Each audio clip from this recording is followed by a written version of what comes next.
하지 않겠어요? 지금 국민연금에서 뭐 5%, 10% 이상 지분을 가진 대기업들이 많은데 그 네. 기업들도 이제 좀 그 반짝 긴장들을 하겠네요. 하죠. 이게 이제 제가 자료를 좀 가져왔는데 요게 국민연금이 지난 한 2013년도부터 작년까지 반대한 그 주주총회에서 국민연금이 반대표를 던진 제가 통계를 한번 내봤어요. 내봤더니 뭐 일단 작가 높았긴 했지만 점점 더 최순실 국정농단 사태 이후로 오르는 추세예요. 그러니까 국민연금이 그 전까지는 웬만하면 재계 입장에서 많이 대변을 했는데 그 삼성 제일모직 합병 이후에 굉장히 민감해졌어요. 네, 그래서 왜 작년에 한 1년 가까이 국민연금 운영기금부장도 자리 못 앉았잖아요. 그런 이유 때문이거든요.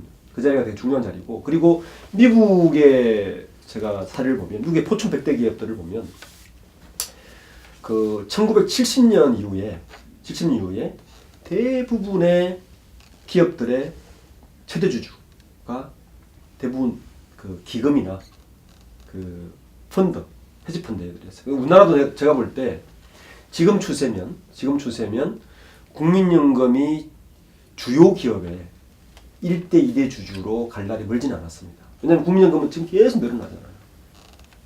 그래서 이 추세를 갖고 있고 17% 정도 갖고 있는데, 이제 가장 국민연금이 이제 그 반대한 안건을 제가 통계를 내봤어요. 어떤 거에 반대를 많이 했느냐, 국민연금이. 17%도 좀 낮은 거 아닌가요? 찬성이 지금 80%가 넘는 그렇죠. 거잖아요. 근데 이제 그 안건들을 보면 대부분의 안건 찬성만 할 만한 안건이죠.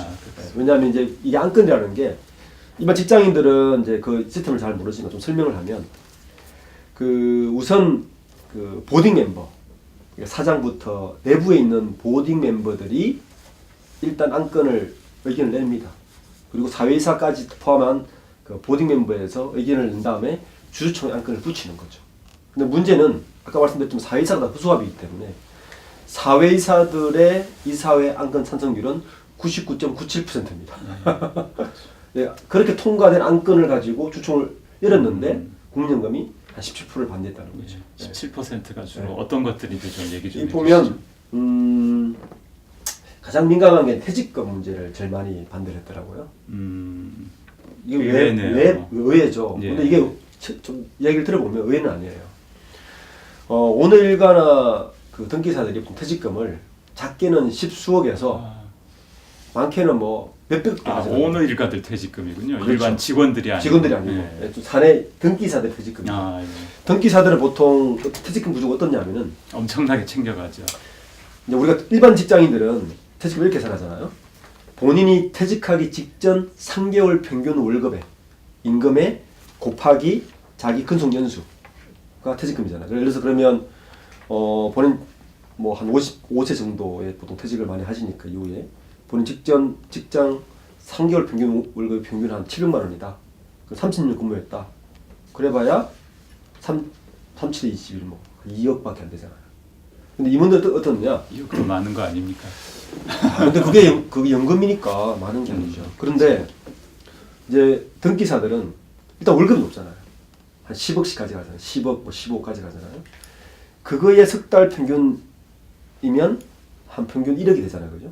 그렇죠. 월급이가 매달 1억이 되니까 지금 삼성전자 부회장의 월급이 기본급이 제일 많은데 기본급이 1억 4,300만 원이에요. 기본급만. 월 기본급만. 그러니까 사장이 1억 2천만 원. 부사장이 한 1억 9천만 원까지 되더라고. 현 삼성전자 기준으로 우리 제일 높은. 기본급만 그렇고 인센티브 붙으니까 뭐 60억, 50억이 되는 거죠. 어쨌든 거기에다가 일반 직장인들은 근속 연수를 그냥 곱하잖아요. 근데 여기 하나를 더 곱합니다. 등기사가. 배수가 배수를 있죠. 곱해요. 배수. 예. 보통 3배수, 6배수를 곱해요. 일반 직장인들은 1배수를 곱하는 1배수 거 곱하는데 아니에요? 그러면 월급이가 1억이면 곱하기 6배수를 하거든요. 오너들은 보통 6배수인가요? 6배수. 근데 대단하다. 오너들은 이게 더 돼. 전문고사 같은 경우는 월 한 뭐 10억 가까이 가시니까 뭐 5억을 가져간다 해도 5 곱하기 6배수 하면 30억이잖아요. 30억에 30년 근무했어. 90억, 900억 가져가는 거지. 아이고야. 그러니까 이게 너무 많다. 줄여라 하는 게 맞네요. 네, 국민연금의 의견입니다. 그러니까 퇴직금이 1등이에요. 또 두 번째도 돈 관련된 거예요. 보수한도.